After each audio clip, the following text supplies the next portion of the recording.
अऊज़ु बिल्लाहि मिनश्शैतानिर्रजीम बिस्मिल्लाहिर्रहमानिर्रहीम अल्लाहुम्मा सल्लि अला सय्यिदिना व मौलाना मुहम्मदिन व अला आलिहि व सहबिहि व बारिक व सल्लिम सलातन व सलामन अलैका या सय्यदी या रसूलल्लाह।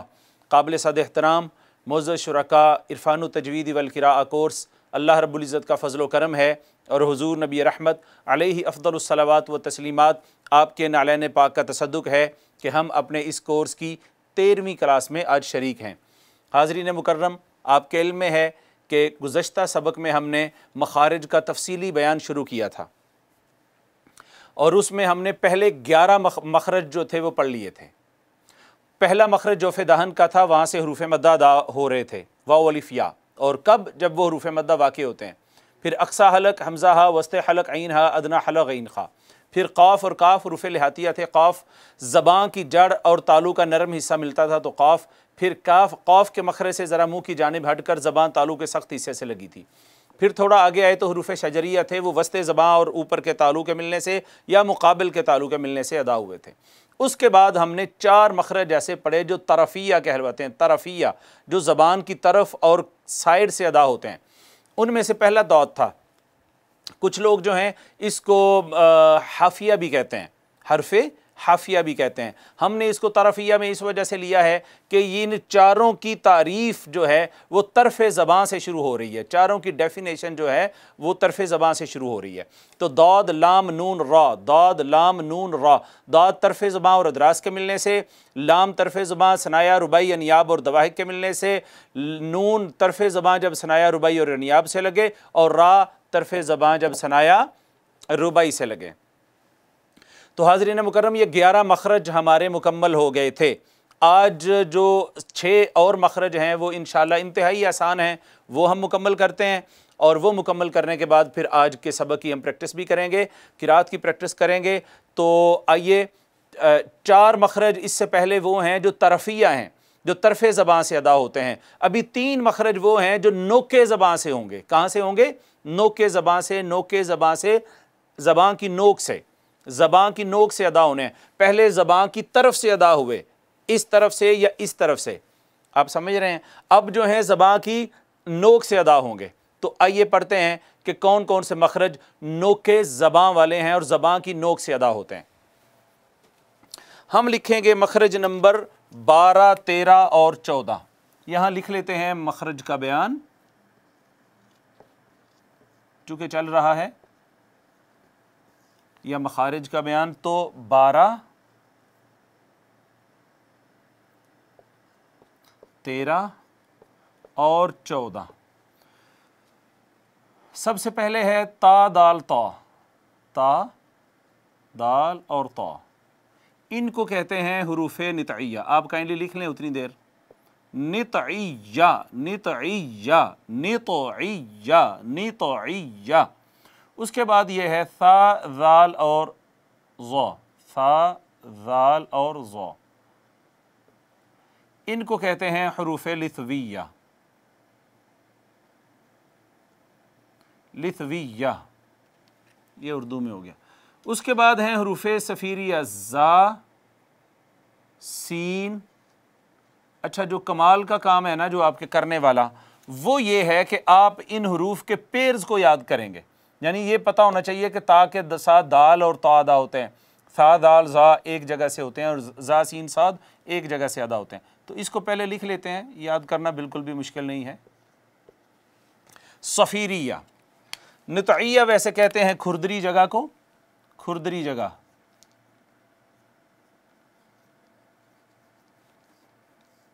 खुरदरी जगह है। लिस्विया मसूड़ों को कहते हैं। और सफ़ीर सीटी को कहते हैं, सीटी वाले। सफ़ीर सीटी को कहते हैं सफ़ीरिया, जिन पर सीटी की आवाज़ आती है।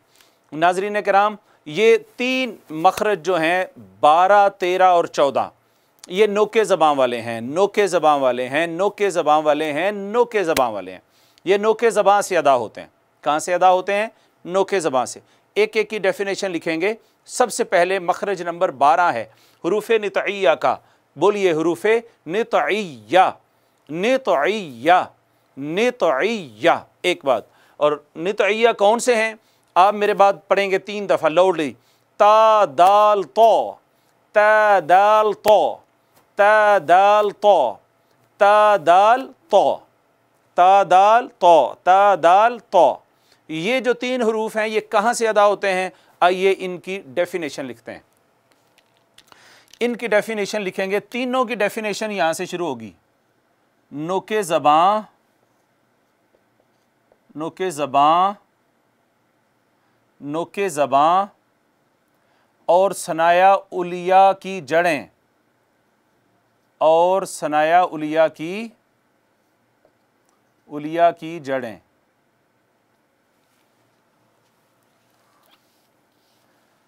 नोके ज़बां और सनाया उलिया, यूं लिखेंगे, उलिया की जड़ें, जड़ें। नोके ज़बां और सनाया उलिया की जड़ें, नोके ज़बां और सनाया उलिया की जड़ें, नोके ज़बां और सनाया उलिया की जड़ें। हाज़रीन मुकर्रम, ये नोके ज़बां है, ज़बां की नोक है। ये ऊपर वाले सामने के 2 दांत हैं। ये इन 2 दांतों की अंदर वाली साइड पे जो जड़ है ना, जड़, उस पे जब नोके ज़बां लगती है तो ये 3 हरूफ अदा होते हैं। यानी नोके ज़बां जब कहाँ लगेगी? सनाया उलिया, ऊपर वाले जो सामने के 2 दांत हैं उनकी अंदर जड़ों को जब लगेगी तो ये 3 हरूफ अदा होंगे, ता दाल तो। हरूफ नितइया कहाँ से अदा होते हैं? हरूफ नितइया अदा होते हैं नाज़रीन किराम नोके ज़बां और सनाया उलिया की जड़ें, नोके ज़बां और सनाया उलिया की जड़ें, नोके ज़बां और सनाया उलिया की जड़ें। बोल दें, नोके ज़बां और सनाया उलिया की जड़ें, जड़ें, जड़ें, जड़ें, नोके ज़बां और सनाया उलिया की जड़ें। यहाँ से क्या अदा होता है? यहाँ से हरूफ नितइया अदा होते हैं, हरूफ नितइया अदा होते हैं। कौन से? ता दाल तो, ता दाल तो, ता दाल तो। कहाँ से अदा हुए? नोके ज़बां और सनाया उलिया की जड़ें। अब इसको प्रैक्टिस करके देखते हैं, प्रैक्टिस करके देख लेते हैं। इसको लिख लेते हैं, ता दाल और तो, इनको साकिन करें। उसी तरह मखरज मालूम करने का जो तरीका हमने पढ़ा था, माँ क़बल हमज़ा मफ्तूहा लाकर पढ़ें। पढ़िएगा ज़रा, मेरे बात पढ़िएगा। आत, आत। आप देखें कि जो नोके ज़बां है वो कहाँ लगी है? वो सनाया उलिया की अंदर जड़ों को लग रही है। अत, अद, अत्तो, अत, अद, अत्तो, अत, अद, अत्तो। तो नोके ज़बां ऊपर वाले 2 दांत जिन्हें सनाया उलिया कहते हैं उनकी जड़ों को लगी है। तो नाज़रीन किराम आपने देखा कि यहाँ से हरूफ़े नितइया अदा हुए, हरूफ़े नितइया अदा हुए। सही तरह समझ आ गई है? नितइया कहते हैं खुरदरी जगह को, ठीक है। यहाँ से 3 हरूफ अदा होते हैं, ता दाल तो, ता दाल तो, ता दाल तो। जो रट्टा लगाना है वो इस बात पे लगाना है कि ये इनका पैर ये है, ये 3 इकट्ठे ये हैं, ता दाल तो, ता दाल तो, ता दाल तो। मखरज बिल्कुल आसान है, नोके ज़बां और सनाया उलिया की जड़ें, नोके ज़बां और सनाया उलिया की जड़ें। फिर से कहिएगा, नोके ज़बां और सनाया उलिया की जड़ें। अत, अद, अत। क्लियर हो गई बात? तो नाज़रीन किराम ये थे हरूफ़े नितइया, मखरज नंबर 12। अगले भी नोके ज़बां वाले हैं, अगले भी नोके ज़बां वाले हरूफ़े लिथविया जो हैं, लिथविया, ये कौन से हैं? सा ज़ाल ज़ो, सा ज़ाल ज़ो, सा ज़ाल ज़ो। अच्छा, ये नाम क्यों रखे गए हैं? अगर कोई कहे सर ये क्या नाम रखे गए हैं, तो ये नाम रखे जाने का मतलब ये है कि कोई ऐसा लफ्ज़ आपको याद करवा दिया जाए जिससे आपको आइडिया हो जाए कि जो हर्फ इसमें है वही हर्फ इसमें है। इसमें नितइया में तो है तो इसमें ता दाल तो में भी ता है, लिथविया में सा है तो यहाँ इनमें हरूफ़े लिथविया में भी सा है। तो इसको हरूफ़े लिथविया जो हैं वो पहले हम याद कर लेते हैं। 5 दफ़ा पढ़ेंगे, बराह करम मेरे बात पढ़िएगा। सा ज़ाल ज़ो, सा ज़ाल ज़ो, सा ज़ाल ज़ो, सा ज़ाल ज़ो, सा ज़ाल ज़ो, सा ज़ाल ज़ो। ये कौन से हरूफ हैं? हरूफ़े लिथविया, लिथविया। ऊपर वाले ता दाल तो नितइया, ये लिथविया सा वाले, सा ज़ाल ज़ो, सा ज़ाल ज़ो, सा ज़ाल ज़ो। अब नाज़रीन किराम इसका मखरज लिखते हैं, बहुत सिंपल और आसान है। उसी तरह नोके ज़बां और सनाया उलिया का किनारा, नोके ज़बां और सनाया उलिया का किनारा। आप पहले लिख लें, फिर हम समझ लेते हैं इसे। नोके ज़बां और सनाया उलिया का किनारा। ऊपर क्या था? नोके ज़बां और सनाया उलिया की जड़ मिली थी। अब जड़ नहीं है, ऊपर वाले दो दांतों की जड़ नहीं। अब जो नोके ज़बां है ना, ज़बां की नोक, ये ऊपर वाले दो दांतों की कहाँ लगेगी? ये लगेगी नाज़रीन किराम किनारे को, बाहर किनारे को लगेगी, किनारे को। यहां से सा ज़ाल ज़ा अदा होते हैं। नोके ज़बां और सनाया उलिया का किनारा। पहले था नोके ज़बां और सनाया उलिया की जड़ें, अब है नोके ज़बां और सनाया उलिया का किनारा। कौन सी मुश्किल बात है इसमें? आसान है ना बिल्कुल। नोके ज़बां तो कह दिया, पहले सनाया उलिया की जड़ है, फिर सनाया उलिया का किनारा है। पहले जड़ है, फिर क्या है? किनारा है। नोके ज़बां और सनाया उलिया की जड़ें जब मिलती हैं तो हुरूफ़ नितइया अदा होते हैं, और नोके ज़बां और सनाया उलिया का जब किनारा बाहर वाला मिलता है तो वहाँ से हुरूफ़ लिथविया अदा होते हैं। देखिए मेरे बाद पढ़िए। अस अस अस अज़ अज़ अज़, और मोटा कर देंगे, होंठ गोल करेंगे, अव अव अव। तो आपने देखा एक ही जगह से ये तीनों हरूफ अदा हुए हैं। ज़बां की नोक जब सनाया उलिया के किनारों से लगती है तो हरूफ लिथविया अदा होते हैं, जो कि सा दाल ज़ा हैं। कौन से हैं? सा दाल ज़ा, सा दाल ज़ा। हरूफ नितइया कौन से थे? ता दाल ता, ता दाल ता। हुरूफ़ नितइया का मखरज क्या था? नोके ज़बां और सनाया उलिया की जड़ें। लिथविया का मखरज क्या है? नोके ज़बां और सनाया उलिया का किनारा। सिंपल सी बात है। नोके ज़बां और सनाया उलिया की जड़ें और नोके ज़बां और सनाया उलिया का किनारा किनारा किनारा। ये तो हो गए लिथविया और पहले थे नितइया। अब आइए चलते हैं हुरूफ़ सफ़ीरिया की जानिब। सफ़ीर कहते हैं सीटी को। किसे कहते हैं? सीटी को। इन तीन हरूफ पर सीटी की आवाज़ आती है और आनी चाहिए। अभी मज़ीद हम इस पर बात करेंगे, लेकिन पहले इसको पढ़ लेते हैं एक दफ़ा। इसकी तारीफ़ लिख लें, इनका मखरज लिख लें। उसी तरह नोके ज़बां, सनाया उलिया और सुफला, सनाया उलिया व सुफला दोनों का किनारा मिले तो। अच्छा, यहाँ भी नोके ज़बां लिखना है और यहाँ भी नोके ज़बां। ये तीनों मखरज जो हैं ये नोके ज़बां से शुरू होते हैं। कहाँ से शुरू होते हैं? नोके ज़बां से शुरू होते हैं।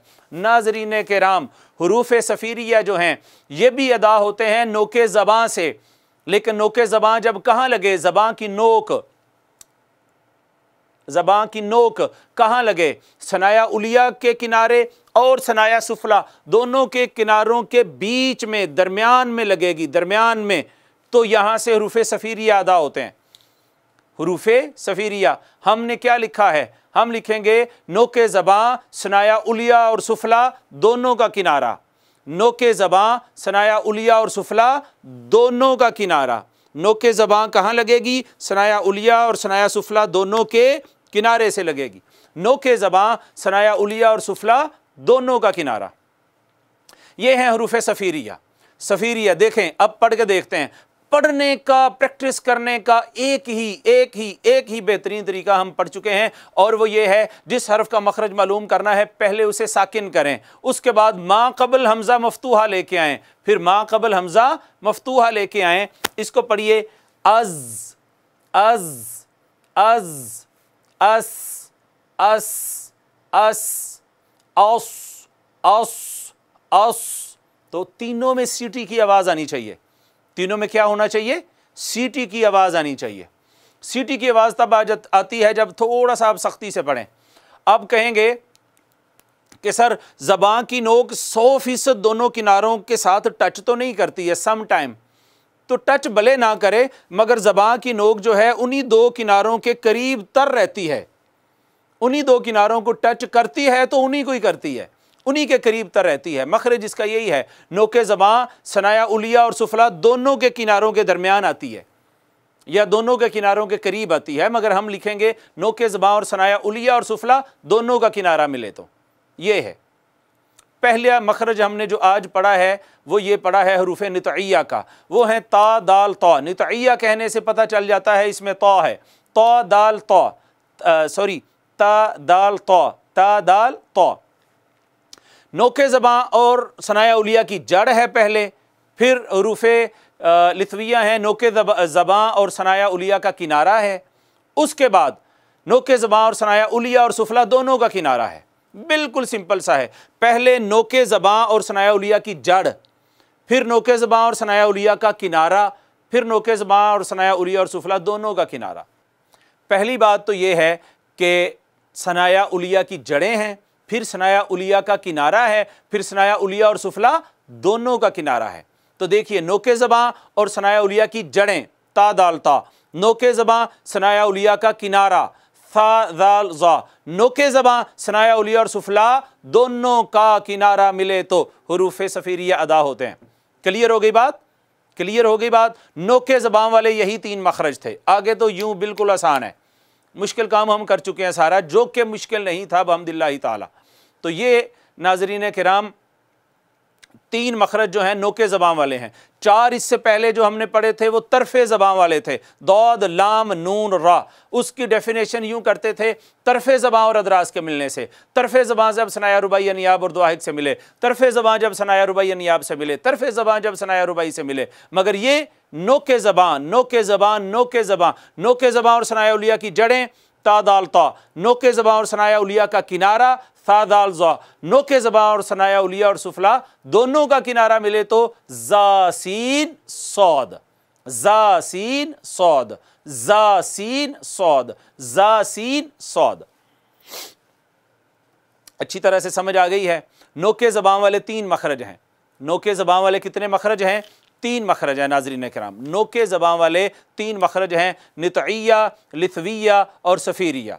हुरूफ़ नितइया तादाल ता, ये नोके ज़बां और सनाया उलिया की जड़ें मिले तो वहाँ से अदा होता है। फिर हुरूफ़ लिथविया है सादाल ज़ा, ये नोके ज़बां और सनाया उलिया का किनारा मिले तो वहाँ से अदा होते हैं। और इसी तरह हुरूफ़ सफ़ीरिया हैं जा सीन सौद, ये नोके ज़बां सनाया उलिया और सुफला दोनों का किनारा मिले तो नाज़रीन किराम ये वहाँ से अदा होते हैं।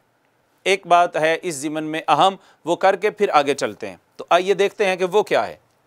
देखें, या इनमें से कुछ हरूफ जो हैं वो करीब सौत हैं, हम मखरज तो हैं, ये तीनों हम मखरज हैं, ये तीनों भी हम मखरज हैं, ये तीनों भी हम मखरज हैं। मगर इनमें से 2-2 हरूफ ऐसे हैं जो नाज़रीन किराम करीब सौत हैं, करीब यानी उनकी साउंड बिल्कुल करीब करीब है। तो उनमें फ़र्क कैसे करना है, उनको डिफ्रेंशिएट कैसे करना है? मिसाल के तौर पर ता है और तौ है, दोनों एक ही जगह से अदा हो रहे हैं। ये ध्यान से बात सुनिएगा, दोनों हरूफ का मखरज सेम है, नोके ज़बां और सनाया उलिया की जड़। ज़बां की नोक जब सनाया उलिया की अंदर जड़ों को लगती है, वहीं से ता अदा होती है, वहीं से तौ का मखरज बनता है। तो कैसे पता चले कि ये ता है और ये तौ है, या ता को कैसे अदा करें और तौ को कैसे अदा करें?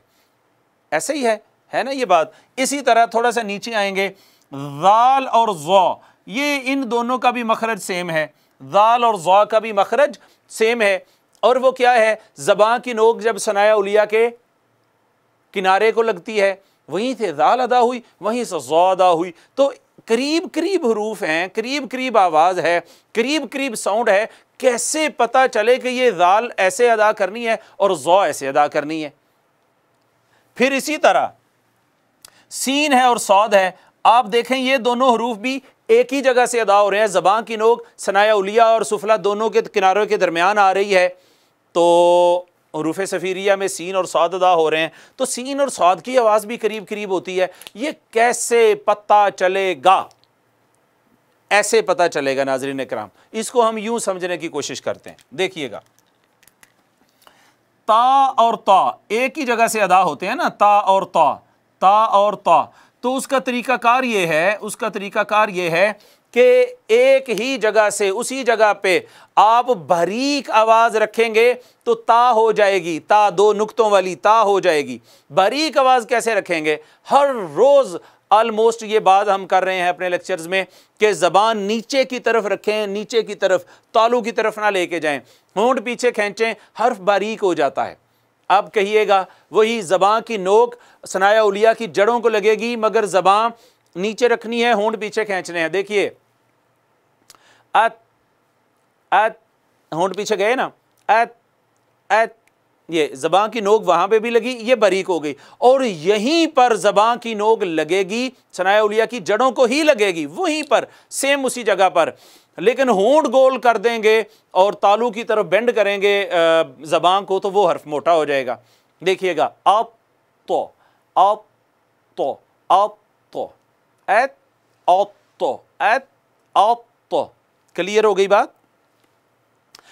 किसी हर्फ को, ये ता को बारीक पढ़ना है, तो को मोटा पढ़ना है। बारीक कैसे होगा, ये कई दफ़ा हम बात कर चुके हैं कि कोई भी हर्फ बारीक होता है नाज़रीन किराम जब आप दोनों होंठों को थोड़ा पीछे खींच लेते हैं और ज़बान ऊपर नहीं उठने देते, और अगर होंठ गोल कर लें तो वो हर्फ मोटा हो जाता है, मुफख्खम हो जाता है, पुर पढ़ा जाता है, पुर पढ़ा जाता है। मोटे से मुराद पुर पढ़ा जाता है। उसके बाद ज़ाल और ज़ा का भी सेम किस्सा है। ज़ाल और ज़ा का भी सेम किस्सा है। ज़ा चूँकि ता भी हुरूफ तफ़ख़ीम में से थी, मुस्तालिया में से थी, ज़ा भी मुस्तालिया में से है, सौद भी मुस्तालिया में से है। ये वो है जिन्होंने मोटा पढ़ा जाना है। तो ज़ाल और ज़ा में डिफरेंस कैसे पैदा करेंगे, सेम वही, बारीक आवाज़ रखेंगे ज़ाल हो जाएगी, उसी पे होंठ गोल कर देंगे तो ज़ा हो जाएगी। देखिए, अज़ औज़, अज़ औज़, अज़ औज़, अज़ औज़। समझ आ रही है। सीन और साद सेम मामला है, सेम इशू है। बारीक रखेंगे आवाज को, सीन हो जाएगी, होंठ गोल कर देंगे साद हो जाएगी। देखिएगा, एस औस, एस औस, एस औस, ये है। तो तीनों जगहों पे हमने देखा कि दो दो हरूफ ऐसे आए हैं जो करीबुस सौत हैं। तो हम क्या करें, हमें उन दोनों हरूफ के जो आवाज़ है और जो उनकी सौत है उनमें कैसे फ़र्क मालूम होगा और कैसे फ़र्क करने के हम काबिल होंगे। तो तरीक़ाकार ये है, बारीक वाले हर्फ को कैसे पढ़ना है वो पढ़ लिया है, और जिस हर्फ को पुर करना है होंठ गोल करके वो भी हमने पढ़ लिया है। एक बात यह है, इस ज़िमन में आखिरी जो बात है जो बड़ी अहम मैं समझता हूँ वो ये है, ये जो तीन हरूफ है ना, ये तीनों हरूफ इनको नरमी से पढ़ा जाता है। कैसे पढ़ा जाता है, नरमी से। इन तीनों पे सख्ती की आवाज़ नहीं आनी चाहिए, इन तीनों को सख्ती से नहीं पढ़ना, और ना ही सीटी की आवाज़ आनी चाहिए।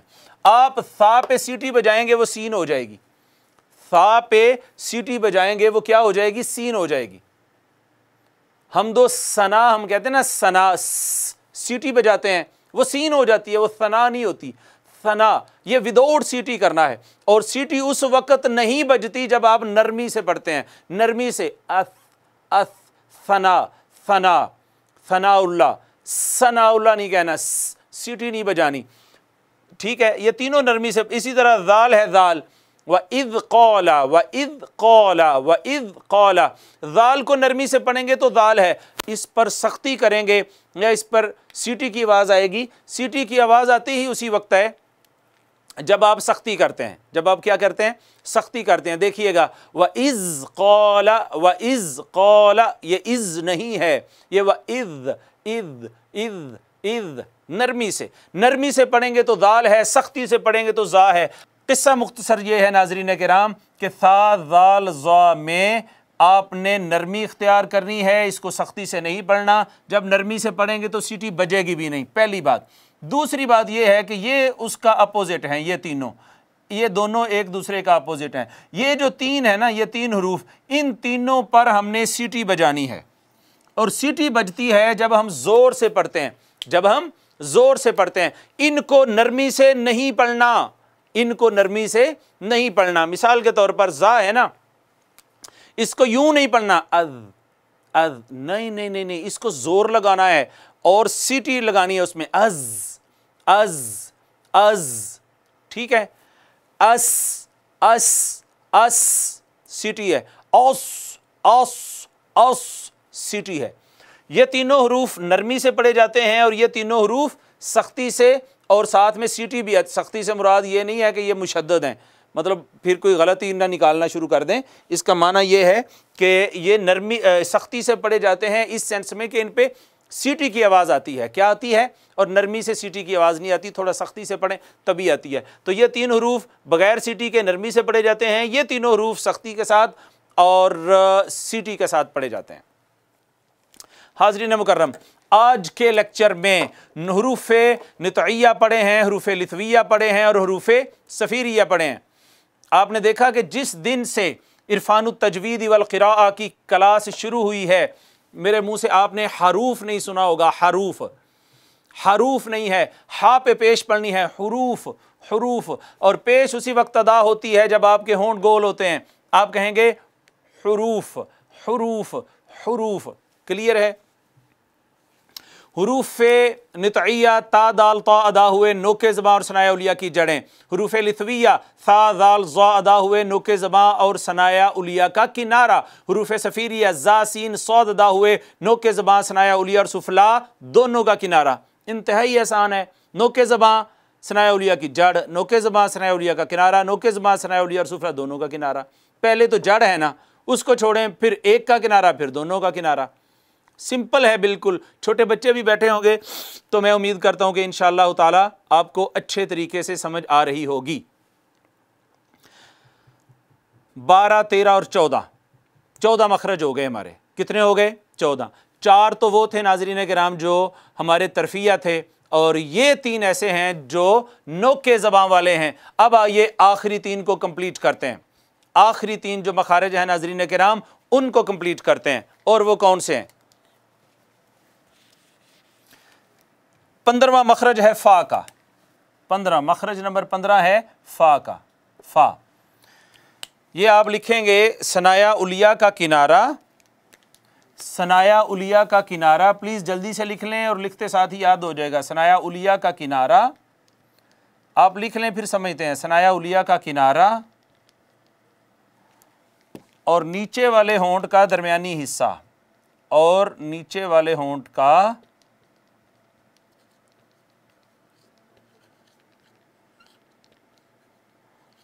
दरमियानी हिस्सा लिखा। क्या लिखा है आपने? सनाया उलिया का किनारा और नीचे वाले होंठ का दरमियानी हिस्सा।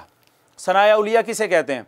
ऊपर वाले 2 दांतों को, ऊपर वाले, और नीचे वाला होंठ ये है। इसका दरमियानी हिस्से को ऊपर वाले 2 दांतों का किनारा लगता है ना, जब नीचे वाले होंठ पे, यहां से फ़ा अदा होती है। आपने लिखा है और हम लिख रहे हैं सनाया उलिया का किनारा और नीचे वाले होंठ का दरमियानी हिस्सा।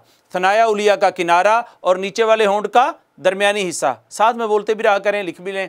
सनाया उलिया का किनारा, ऊपर वाले जो 2 दांत हैं, सनाया उलिया का किनारा और नीचे वाले होंठ का दरमियानी हिस्सा मिले तो फ़ा अदा होती है। सनाया उलिया का किनारा और नीचे वाले होंठ का दरमियानी हिस्सा मिले तो सनाया उलिया का किनारा। सनाया उलिया का किनारा, ऊपर वाले 2 दांत जो हैं जब नीचे वाले होंठ के दरमियान में आके टच होते हैं तो फ़ा अदा होती है। कहें भला मेरे बाद, of of of of of, यहीं से अदा हुई है, कहीं और से तो नहीं अदा हुई ना? ऊपर वाले होंठ का कोई अमल दखल है इसमें? कोशिश करें कि जो नीचे वाले दांत हैं उनको ऊपर वाले होंठ के साथ लगा के देखें, फ़ा अदा होती है? नहीं होती ना। तो फ़ा अदा होगी सनाया उलिया का किनारा, ऊपर वाले 2 दांत जो हैं जब वो नीचे वाले होंठ से आके टच होते हैं दरमियानी हिस्से से, वहां से फ़ा अदा होती है। हमने जो मखरज लिखा है वो ये लिखा है, मेरे बाद पढ़िएगा। सनाया उलिया का किनारा और नीचे वाले होंठ का दरमियानी हिस्सा। सनाया उलिया का किनारा और नीचे वाले होंठ का दरमियानी हिस्सा। सनाया उलिया का किनारा और नीचे वाले होंठ का दरमियानी हिस्सा मिले तो of of of of of. Clear हो गई जी? बात क्लियर है। मखरज नंबर 15 मुकम्मल हो चुका है हमारा। फ़ा का मखरज है। किसका मखरज है? फ़ा का मखरज है। और वो क्या है? ऊपर वाले दोनों दांतों का किनारा मिलता है सनाया उलिया का। कहाँ? नीचे वाले होंठ के दरमियान वाले हिस्से से। अफ।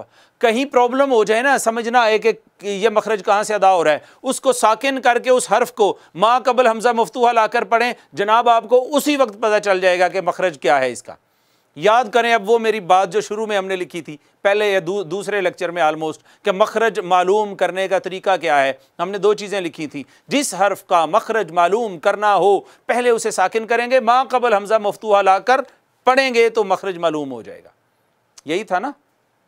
आगे चलते हैं। तो फ़ा क्या था? सनाया उलिया का किनारा और नीचे वाले होंठ का दरमियानी हिस्सा मिला है तो फिर आगे चलते हैं जी 16, मखरज नंबर है 16। ये 3 हरूफ हैं, हरूफ शफविया इन्हें कहते हैं, बा, मीम और वाओ। बा, मीम और वाओ इन्हें कहते हैं हरूफ शफविया। शफविया, शफविया से मुराद है होंठों से अदा, जिनमें दोनों होंठों का अमल दखल है, जिनमें दोनों होंठों का। अभी हम पढ़ते हैं, आपको पता है मीम साकिन के जो कवायद थे उसमें हमने हर हर्फ कायदे के साथ, उसमें हमने हर कायदे के साथ शफविया लिखा था, याद है आपको? इदगाम शफवी, इख्फाए शफवी, इजहार शफवी लिखा था ना। इसी वजह से लिखा था कि मीम हरूफ शफविया में से है। तो हरूफ शफविया कितने हैं? 3 हैं, बा, मीम, वाओ। बा, मीम, वाओ, बा, मीम, वाओ। आपको ये भी याद होगा कि उसूल मखारज 5 पढ़े हमने, हलक, लिसान, शफतैन, दोनों होंठ, दोनों होंठ। तो दोनों होंठों से जो हरूफ अदा होते हैं वो ये 3 हैं। इसी वजह से इन्हें हरूफ शफविया कहा जाता है। बा, मीम, वाओ को हरूफ शफविया कहा जाता है। ये दोनों होंठों से अदा होते हैं, मगर कैसे, वो देखते हैं। शफविया से मुराद है होंठों से अदा होने वाले हरूफ। अब इन तीनों की तारीफ ज़रा एक एक करके करनी पड़ेगी। बा की तारीफ पहले लिखिए, बा की डेफिनेशन लिखिए। बा की डेफिनेशन लिखिए जी नाज़रीन किराम, बा की डेफिनेशन लिखिए।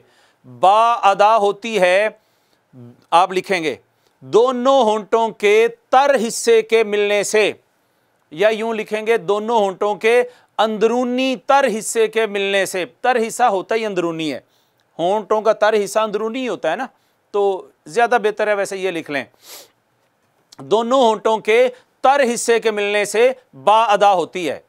बा कहाँ से अदा होती है? हम लिख रहे हैं, दोनों होंठों के तर हिस्से के मिलने से, दोनों होंठों के तर हिस्से के मिलने से बा अदा होती है। हम लिख रहे हैं बा का मखरज, और वो ये है, दोनों होंठों के तर हिस्से के मिलने से बा अदा होती है। दोनों होंठों के तर हिस्से के मिलने से बा अदा होती है।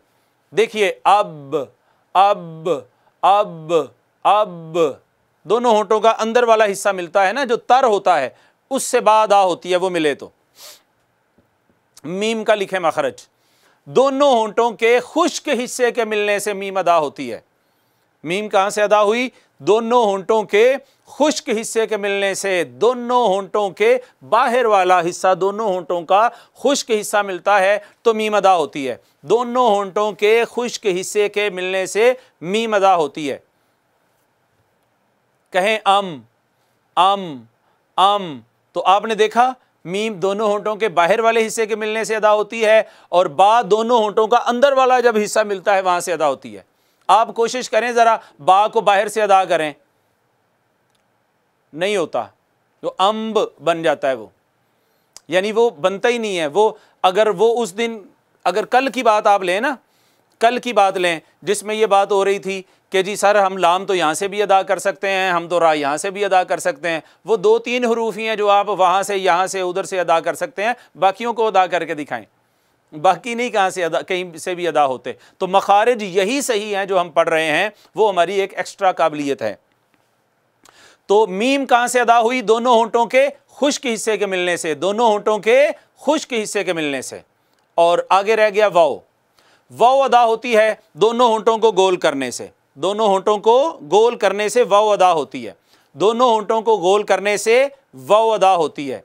वाओ कहाँ से अदा होती है? दोनों होंठों को गोल करने से। क्या लिखा है आपने? दोनों होंठों को गोल करने से, दोनों होंठों को गोल करने से। देखें, वाओ को साकिन करें, पीछे हमजा मफ्तूहा लाकर पढ़ें, आव आव आव। आपने पढ़ना है मुसली मून, तो वाओ को पढ़ेंगे, होंठ गोल होंगे। मैंने अर्ज किया था ना उस दिन भी कि दुनिया में अभी तक कोई ऐसा शख्स पैदा नहीं हुआ जो होंठ गोल ना करे और पेश और वाओ को अदा कर सके, कर ही नहीं आप सकते। यही प्रॉब्लम है, हम जब कहते हैं ना औज़ु बिल्लाहि मिनश शैतानिर रजीम, औ होता ही तब है, होंठ गोल नहीं करते। आप होंठ गोल करें, साथ ही आपका ऊ हो जाएगा, औज़ु बिल्लाहि, ऊ उसी वक्त होता है जब होंठ गोल होते हैं। होंठ गोल ना करें तो औ ही निकलेगा, औज़ु बिल्लाह, औ इस वजह से कि होंठ गोल नहीं होते। तो बा दोनों होंठों के अंदरूनी तर हिस्से के मिलने से अदा होती है। मीम दोनों होंठों के बाहर वाले खुश्क हिस्से के मिलने से अदा होती है और वाव दोनों होंठों को गोल करने से अदा होती है। नाज़रीन किराम 16 मखरज हो गए और आज का आखिरी मखरज है 17वां मखरज है गुन्ना का। गुन्ना, गुन्ना जी, गुन्ना। गुन्ना अदा होता है खैशूम से। खैशूम किसे कहते हैं? उस दिन हमने पढ़ा था खैशूम, ये जो 5 हमने पढ़े हैं ना उसूल मखारिज, उनमें से आखिरी था हलक, लिसान, शफतैन, जोफ़े दहन, खैशूम। खैशूम नाक की इस हड्डी को कहते हैं। गुन्ना अदा होता है यहाँ से। क्या अदा होता है? गुन्ना। और गुन्ना किस पर होता है ये भी हम पढ़ चुके हैं। नून मुशद्दद और मीम मुशद्दद जब आएगी तो नाक में आवाज़ छुपा कर पढ़ेंगे। कहाँ आवाज़ छुपा कर पढ़ेंगे? नाक में। आज के 6 मखारिज हमने कंप्लीट कर लिए हैं। पहले 3 का ताल्लुक नोके ज़बान से था। नोके ज़बान और सनाया उलिया की जड़ें मिलें तो हरूफ नतइया तादाल तादा होते हैं। नोके ज़बान और सनाया उलिया का किनारा मिले तो हरूफ लिथविया तादाल ज़ादा होते हैं। नोके ज़बान सनाया उलिया और सुफला दोनों का किनारा मिले तो हरूफ सफ़ीरिया ज़ासीन सादा होते हैं। उसके बाद फ़ा था। फ़ा का मखरज हाज़रीन मुकर्रम सनाया उलिया का किनारा और नीचे वाले होंठ का दरमियानी हिस्सा है। फिर मखरज नंबर 16 था हरूफ शफ़विया, बा मीम वाव। बा दोनों होंठों के अंदरूनी तर हिस्से के मिलने से, मीम दोनों होंठों के बैरूनी खुश्क हिस्से के मिलने से, वाव दोनों होंठों को गोल करने से। जबकि आखिरी मखरज खैशूम का था, यहाँ से गुन्ना अदा होता है। और गुन्ना कहते हैं नून मुशद्दद और मीम मुशद्दद पर आवाज़ के नाक में छुपाने को। और आखिरी एक बात बड़ी इंपॉर्टेंट है, कुछ लोग ऐसे हैं जिन्होंने फ़ा को भी हरूफ शफ़विया में शामिल किया है। वो कहते हैं 4 हरूफ हरूफ शफ़विया हैं, फ़ा, बा, मीम, वाव। मगर हम इसको इस तरह से नहीं लेते। मेजॉरिटी ऑफ कुर्रा जो है वो ये कहती हैं कि जो फ़ा है चूँकि उसका ताल्लुक एक होंठ से है, इस वजह से हम उसको शफ़विया में नहीं लेंगे। तो उन्होंने बा मीम वाव को शफ़विया में लिया है जो जिनका ताल्लुक दोनों होंठों से है। तो इस वजह से हरूफ शफ़विया हम 3 ही पढ़ रहे हैं। अगर कोई कहे कि नहीं फ़ा भी उसका हिस्सा है और 4 हैं तो उससे भी झगड़ा नहीं है, उसको कहें ठीक है, इसी तरह ही होगा। सही। तो ये आज का हमारा सबक था जो मखारिज के बयान में हमने पढ़ा है। कल भी प्रैक्टिस नहीं हो पाई है। मैं ख्वाहिश रखता हूँ कि आज जल्दी से एक आयत करीमा की थोड़ी सी हम प्रैक्टिस कर लें।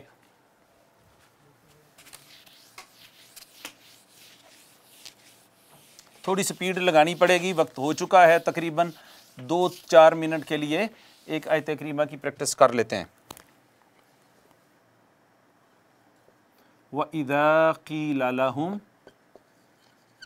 आमिनू कमा आमनन नासु क़ालू अनुमिनु कमा आमनस सुफ़हा अला इन्नहुम हुमुस सुफ़हाउ वलाकिन ला यअलमून।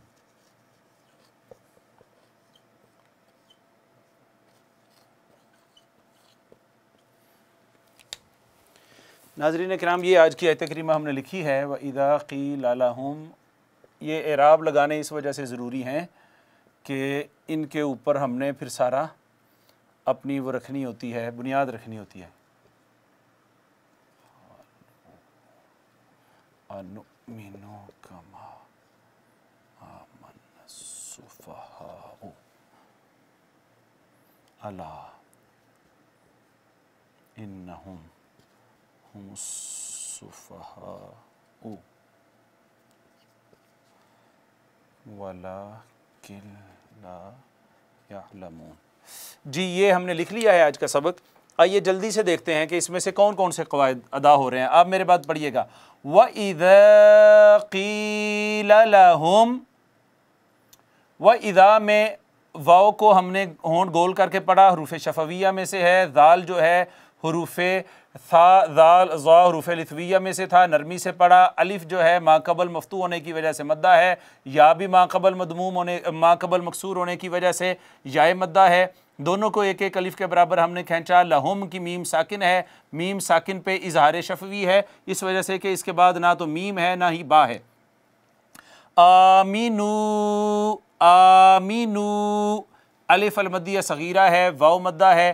कमा आमनन नासु, कमा अलिफ मद्दा है, साकिन खालियज हरकत है, मा कबल मफ्तू है, अलिफ मद्दा है, खड़ी ज़बर को अलिफ अलमदिया सगीरा कहते हैं। नून मुशद्दद पर गुन्ना हुआ है, ये आखिरी हमारा आज का मखरज था खैशूम से। उसके बाद अलिफ है, साकिन है, यानी खालियज हरकत है और मा कबल मफ्तू होने की वजह से अलिफ मद्दा है।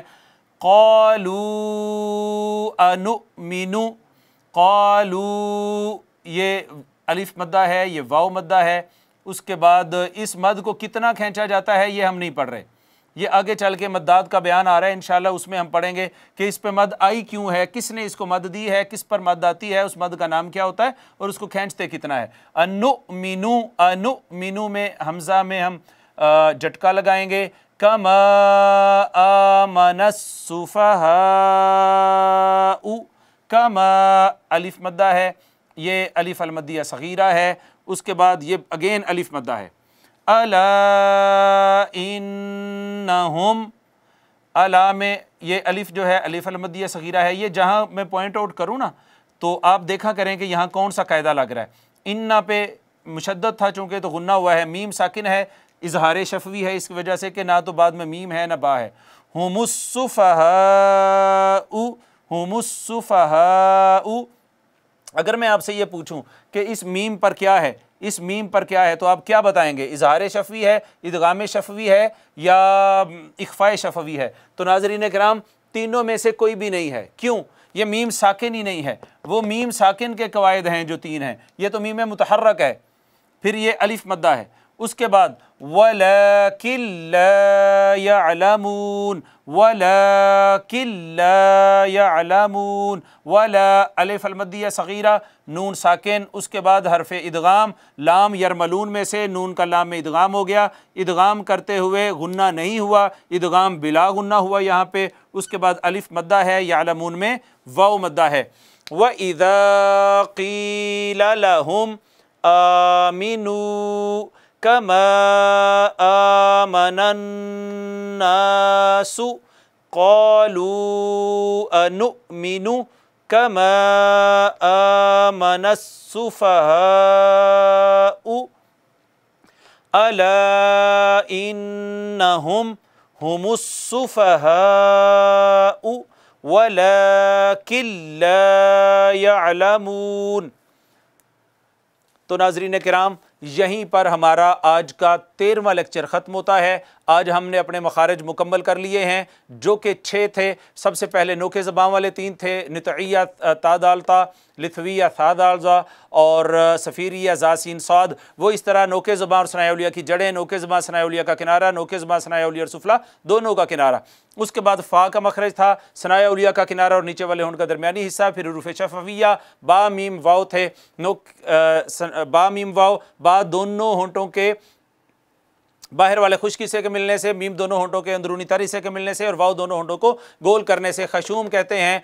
गुन्ना का मखरज जो है वो खशूम से है, खशूम कहते हैं नाकीस हड्डी को। यहाँ से नून मुशद्दद और मीम मुशद्दद अदा होता है। और इसी के साथ ही तमाम 17 के 17 मखारज आज बहम्दिल्लाहि ताला 1 बाई 1 हमारे मुकम्मल हो गए हैं। आपको यकीनी तौर पर याद होंगे।